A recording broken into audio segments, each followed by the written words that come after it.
नमस्कार सर्व प्रेक्षकांचं news TV मराठीमध्ये स्वागत। मी पत्रकार हनुमान शेरे। आज आपण गेवराईचे आमदार, गेवराई विधानसभेचे आमदार लक्ष्मण अण्णा पवार यांच्याविषयी काही माहिती जाणून घेणार आहोत। कारण मागच्या 2-3 दिवसापासून सोशल मीडियामध्ये असेल, त्याचबरोबर वृत्तपत्रामध्ये असेल, त्यांच्याबद्दल जी काही चर्चा रंगलेली आहे ते काय आहे प्रकरण नेमकं जाणून घेणार आहोत। कारण त्यांनी दैनिक पार्श्वभूमीमध्ये त्यांची मुलाखत देत असताना त्यांनी त्यांची भूमिका स्पष्ट केली आहे आणि त्यांच्या मनातली खदखद व्यक्त केलेली आहे। त्यांनी त्यांच्या पक्षावरती आणि त्यांच्या नेत्यावरती आणि सध्या जे 3 पक्षाचं सरकार आहे त्या सर्व नेत्यावरती त्यांनी जी काही नाराजी आणि त्यांच्याबद्दलची जी काही खदखद व्यक्त केलेली आहे त्या संदर्भात आणि त्याची पार्श्वभूमी आपण या व्हिडिओच्या माध्यमातून जाणून घेणार आहोत।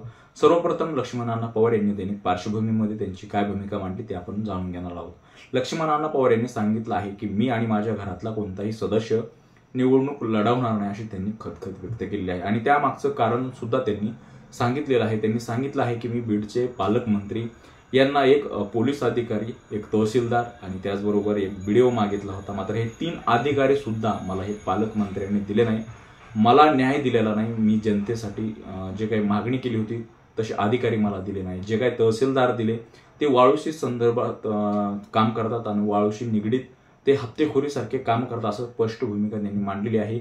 मात्र हे मला पसंत नाही, कारण खरंच लक्ष्मण अण्णा पवार हे वाळू उपशाच्या विरोधामध्ये स्वतः गोदापात्रामध्ये जाऊन आंदोलन करणारे आमदार आहेत, त्यामुळे त्यांना नक्कीच असे अधिकारी आवडत नसतील म्हणून त्यांनी ही भूमिका मांडलेली असेल। आणि दुसरा मुद्दा त्यांनी असा मांडलेला आहे की मला मागील 10 वर्षापासून हे राजकारण आवडत नाही, म्हणजे 10 वर्षापूर्वी ज्या प्रकारे राजकारण होतं तसं राजकारण राहिलेलं नाही, हे राजकारणाचा दर्जा घसरलेला आहे, त्यामुळे मला राजकारणामध्ये राहण्याची आवड नाही असं देखील त्यांनी स्पष्ट सांगितलेलं आहे। आणि त्यानंतर सुद्धा त्यांनी असं सांगितले की मी ग्रामीण भागातल्या गोरगरीब जनतेचे असेल, माझ्या मतदारसंघातल्या नागरिकांचे असेल, मतदारांचे असेल, मी प्रश्न ज्यावेळेस वरिष्ठांकडे घेऊन जातो, पक्षश्रेष्ठींकडे ज्यावेळेस जे मंत्री आहेत त्यांच्याकडे घेऊन जातो त्यावेळेस मला न्याय दिला जात नाही। माझी बी काही भूमिका आहे, माझे देखील काही मतदारसंघामध्ये काम करण्याचे ठरवलेले टार्गेट आहेत, मात्र त्यानुसार मला किंमत दिली जात नाही। मग मी राजकारणामध्ये असून माझा फायदा काय असं देखील त्यांनी सांगितलेलं आहे।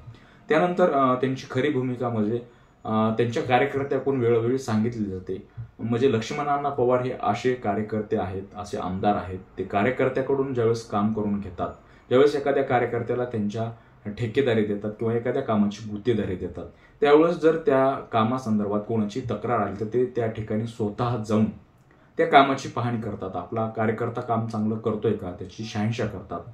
असे हे आमदार आहेत आणि लोकप्रिय आमदार आहेत। त्यांनी मतदारसंघामध्ये कार्यसम्राट आमदार, दमदार आमदार अशी ओळख निर्माण केलेली आहे आणि त्यांचे कार्यकर्ते असे त्यांचे जे काही उदाहरण आहेत ते सांगतात की असे आमचे आमदार आहेत ज्यांना आमच्याकडून कुठल्याही टक्केवारीची अपेक्षा नसते, का फक्त विकास काम झाला पाहिजे, एखादं काम एखाद्या कार्यकर्त्याला दिलंय तर ते चांगल्या प्रकारे झालं पाहिजे अशी त्यांच्या कार्यकर्त्यामधून अनेक वेळा भूमिका सांगितली जाते, त्यांचे उदाहरणं दिले जातात। खरंच एखादं नाव कमवलेले ते आमदार आहेत। आता गेवराईमध्ये एक विचार केला तर गेवराई मतदारसंघामध्ये बऱ्याचशा ठिकाणी चांगले रस्ते निर्माण झालेले आहेत, मात्र जे काही रस्ते आता राहिलेले आहेत बऱ्याच खेड्यापाड्यांमध्ये गेवराई विधानसभेच्या बरेचसे रस्ते अपुरे राहिले आहेत, त्यांचं डांबरीकरण झालेलं आहे, खड्डेमय रस्ते आहेत।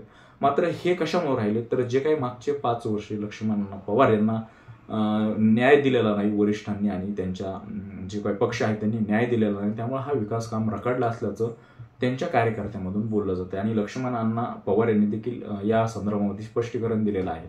सुरुवातीचे 5 वर्ष मला समाधानकारक काम माझ्या मतदारसंघामध्ये करता आलं, मात्र पाठीमागचे जे 5 वर्ष आहेत, कारण ते गेवराई विधानसभेचे 2 टर्म आमदार राहिलेले आहेत आणि सर्वात जास्त मताधिक्याने निवडून आलेले ते आमदार आहेत आणि 2 वेळेस ते सलग 2 वेळेस भाजपकडून आमदार राहिलेले आहेत आणि त्यामुळंच हे रस्ते रखडले की काय असा प्रश्न या ठिकाणी उपस्थित केला जात आहे आणि त्यांचे कार्यकर्ते सांगतात की वरिष्ठांनी लक्ष न दिल्यामुळेच जे काही रस्ते रखडलेले आहेत ते रखडलेले आहेत आणि वरिष्ठांनी आमदार लक्ष्मण अण्णा पवार यांना न्याय दिलेला नाही। त्यांनी ज्यावेळेस कामाची भूमिका आणि काम वरिष्ठांकडे दिलं त्यावेळेस ते कामाला न्याय मिळाला नाही असं ते सांगतात। आणि त्यानंतर लक्ष्मण अण्णा पवार यांनी दुसरी एक गोष्ट सांगितलेली आहे की मी काही दिवस आजारी होतो, मात्र मी नागरिकांमध्ये नसेल किंवा त्यांच्या कार्यक्रमात नसेल, लग्न समारंभामध्ये नसेल, मात्र मी जनतेचे काम ही वरिष्ठांकडे घेऊन जात होतो, मात्र त्या ठिकाणी मला न्याय मिळत नव्हता, मग मी राजकारणात राहून फायदा काय असं देखील त्यांनी सांगितलेलं आहे आणि स्पष्ट केलेलं आहे।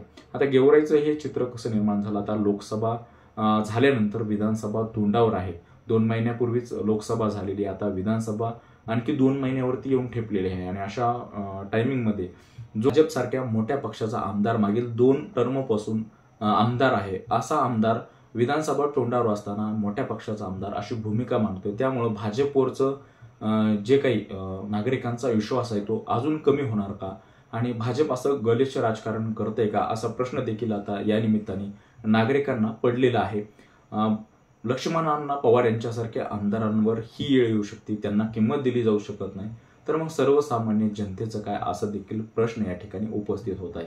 आता सुरुवातीला बातम्या आल्या की लक्ष्मण अण्णा पवार यांनी त्यांच्या जे काही कार्यालयावरचं भाजपचं त्यांच्या पक्षाचं चिन्ह आहे ते काढून टाकलं जाणार आहे, आणि त्या ठिकाणी बीड जिल्ह्यामध्ये लक्ष्मण पवार हे तुतारी वाजवणार आहेत, अशा देखील चर्चा आणि अशा देखील बातम्या आल्या होत्या. त्यानंतर त्यांच्या जे काही गीता भाभी आहेत त्या देखील निवडणूक लढवणार आहेत त्यांच्या घरामधून, अशी देखील बातम्या प्रकाशित झाल्या होत्या. आणि त्यानंतर वेगवेगळ्या चर्चा विधानसभेमध्ये रंगलेल्या होत्या, मतदारसंघामध्ये रंगलेल्या होत्या, मात्र त्यावर देखील त्यांनी भूमिका स्पष्ट केलेली आहे. माझी वेगवेगळ्या माध्यमातून बदनामी केली जात आहे, मात्र मी पक्षामध्ये कायम राहणार आहे आणि पक्षामध्ये राहून सामाजिक काम करणार आहे आणि त्याचबरोबर क्रांतिकारक असं काम करणार आहे. मी पक्षाला सोडून जाणार आहे, अशी देखील त्यांनी भूमिका मांडलेली आहे. मात्र आता लक्ष्मण पवार यांनी जर माघार घेतली, आता त्यांच्या कार्यकर्त्याकडून त्यांनी माघार घेऊ नये, त्यांनी निवडणूक लढावी अशी मागणी तर केली जात आहे. जर त्यांनी जर ही माघार घेतली तर गेवराईमध्ये काय चिन्ह असणार, कारण गेवराईमध्ये बदामरावजी पंडित हे देखील निवडणूक लढवणार आहेत, त्याचबरोबर विजयश्री पंडित, त्याचबरोबर पूजा मोरे आणि त्याचबरोबर बाळासाहेब म्हस्के यांच्या पत्नी देखील त्या ठिकाणी निवडणूक लढवणार आहेत.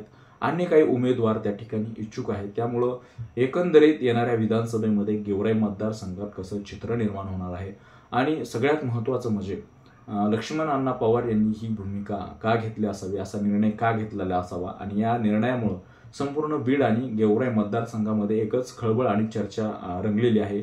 मतदारसंघामध्ये नागरिकांना, मतदारांना आणि संपूर्ण जिल्ह्यातील नेत्यांना आता या खळबळजनक म्हणजे त्यांनी जे काय भूमिका मांडलेली आहे त्याच्यामुळे खळबळ उडालेली आहे. एकंदरीत गेवराई विधानसभेमध्ये काय चित्र निर्माण होणार हे तर आपल्याला येणाऱ्या काळामध्ये कळणारच आहे. मात्र त्यापूर्वी गेवराई मतदारसंघामध्ये जरांगे पाटील यांचा देखील मोठा फॅक्टर असणार आहे. लोकसभेला आपण ते चित्र पाहिलेलं आहे, विधानसभेला देखील जरांगे पाटील यांचा फॅक्टर राहणार आहे. त्यामुळं येणारा काळ नेमका कोणत्या उमेदवारासाठी चांगला असेल आणि कोणता उमेदवार त्या ठिकाणी त्यांचं भवितव्य घडवणार आहे हे चित्र पाहण्याजोगं आहे.